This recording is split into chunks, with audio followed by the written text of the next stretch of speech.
జగదు ప్రకృతిగాక జనినట్టి పెద్దలు అగడిత గురు శిష్యులై తామె వెలసి నిగమార్థముల నెల్ల నిటుబోధ చేసి గదాయటంచుదామును వినుమణుచు ఎత్తిరి గదాయటంచు నేను తగ శిష్యునకు గురుడు తగ బోధ చేసే బలు సగసైనదనుచు చెప్పి దగనాగా పడకయని రిగదాయటంచుదామును వినుమణుచు చెప్పి రిగదాయటంచు నేను. జై నిజ గురుభ్యో నమః. జై అమలాంబ సమేత అనుభవానంద రాజయోగేంద్ర ప్రభుస్వాముల వారి దివ్య చరణారవిందములకు ద్వాదశి వందనములు సమర్పించుకొనుచు శ్రీ గురు బాలరామస్వాముల వారిచే విరచితంపైన ఆవరణ విక్షేప రూప శక్తిద్వయ నిరాసకంపైన శుద్ధరి గుణతత్వ దివదార్థ దరువులలో ఈరోజు మనం 6వ దివదార్థం. దీనిలో తన పూర్వాచార్యులైనటువంటి పెద్దలు ఏ ఆచరణతో ఈ బోధని అందచేశారు అనేటువంటి విషయాన్ని పెద్దలను గురించి తెలియచేస్తూ ఉన్నారు. అంటే ఈ బోధన రీతులు ఎలా ఉంటాయి,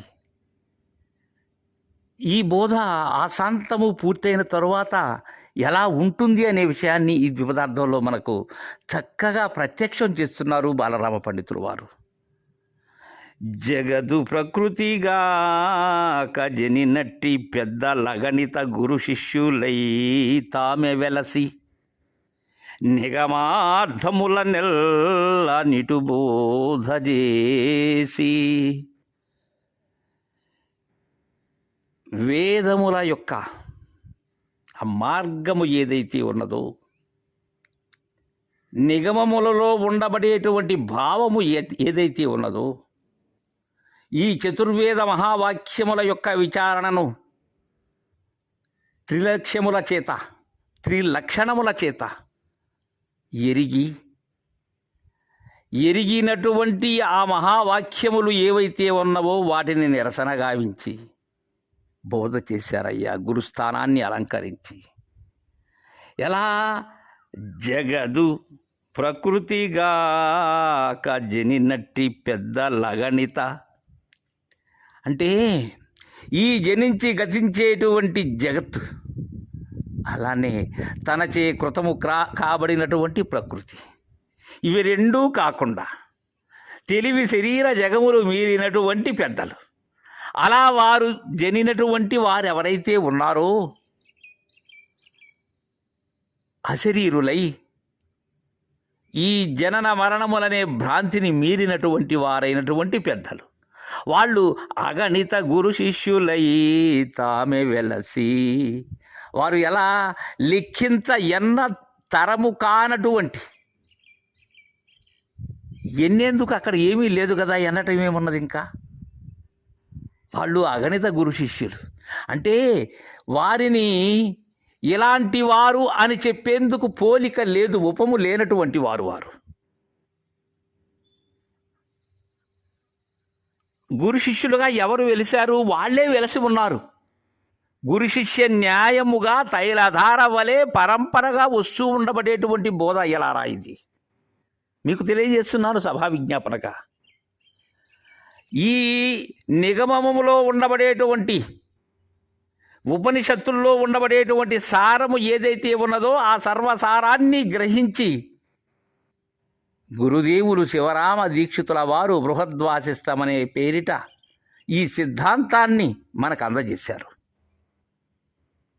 అందుకే నిగమార్థముల నెల్ల నిటు బోధ చేసి, నిగమార్థముల నెల్ల నిటు బోధ చేసిరి గదా ఎటంచు దామును వినుమంచు చెప్పిరి గదా ఎటంచు నేనును.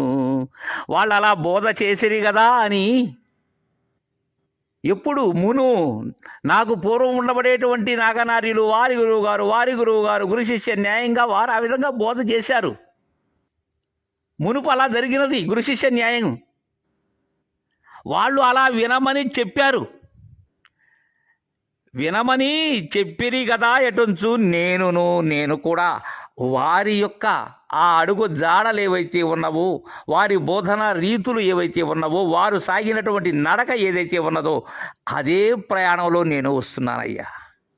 అంతేకాని నేను ప్రత్యేకమైనటువంటి ప్రయాణం కాదయ్యా నాది. నా పూర్వాచార్యులు అయినటువంటి ఋష్యాదుల నుంచి వచ్చినటువంటి బోధ మనందరికీ సులభోప్రాయంగా సునాయాసంగా అందించాలి అనే తలపుతో శివరామ దీక్షితులు సిద్ధాంతీకరించినటువంటి ఈ బోధను మును పెద్దలు అందచేశారయ్యా. వాళ్ళు ఇలాగా వినమని చెప్పారు.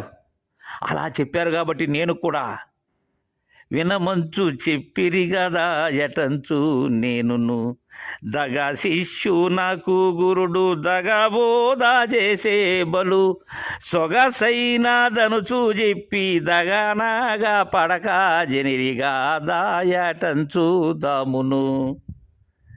శిష్యునకు గురుడు బోధ చేశారు. ఏమని బోధ చేశారు? ఉన్నది ఏదో ఉండ చూపి దానిలో లేకనే ఉన్నట్టు తోచబడుతూ ఉండబడేటువంటి నన్ను లేక చేశారయ్యా. అయితే ఎలాంటిది బోధ? బలు సొగసైనదని చెప్పారు. ఎందుకని? దీనిని మించిన సొగసైనటువంటి బోధ ఏదీ లేదు. అన్ని బోధలు కూడా అడవి మార్గాలే, మిగిలినవన్నీ కూడా భ్రాంతి త్రోవలే. భ్రాంతి రహితమైనటువంటి సునాయాసమైన రాజమార్గము ఇదని తెలియజేశారు. దీనిని మీరినటువంటి బోధ లేదని చెప్పారు కదా అని అలా బోధ చేసిన పిమ్మట ఏమవుతుందో కూడా బాలరామ పండితులు వారు చెప్తున్నారు. సొగసైనదనుచు చెప్పి దగా నగపడక జని. ఇక్కడ గురువు బోధించిన పిమ్మట, శిష్యుడు ఆ బోధని అందుకున్న పిమ్మట ఇరువురు గురుస్థానాన్ని అలంకరించినప్పుడు అక్కడ గురువు శిష్యులు ఇరువురు లేనివారయ్యారు. ఇరువురు లేరక్కడ. బోధ తెలియజేసేందుకు గురుడు కానీ, బోధని గ్రహించేందుకు శిష్యుడు కానీ లేరు. అప్పటి వరకు విన్నటువంటి బోధతో మేల్కొన్నటువంటి శిష్యుడు తన ముచ్చట తాను చూసేటప్పటికి తాను లేరు, గురువు లేరు, ఏమీ లేనిది ఏమీ కానిది అయ్యారు. ఇది ఎలాంటిది అని చెప్పేందుకు లేదు. అందుకే సొగసైనదనుచు చెప్పి దగనాగా పడక జనిరిగా దాయటుంచు దామును, వినుమంచు చెప్పిరి గదా యాటంచు నేనును. ఇక అగపడరు. ఇక ఇద్దరూ లేరు, గురు శిష్యులే లేరు. అలా గురు శిష్య రహితమైన, గుర్తు రహితమైనటువంటి బోధన గుర్తుతో తెలియజేసి తెలిసిన గుర్తును రహితం చేసినటువంటి బాలరామ పండితులు సభా విజ్ఞాపన మనం ఈరోజు 6వ ద్విపదార్థం విన్నాం. తర్వాతి ద్విపదార్థాన్ని రేపు ముచ్చటించుకుందాం. జై గురుదేవా.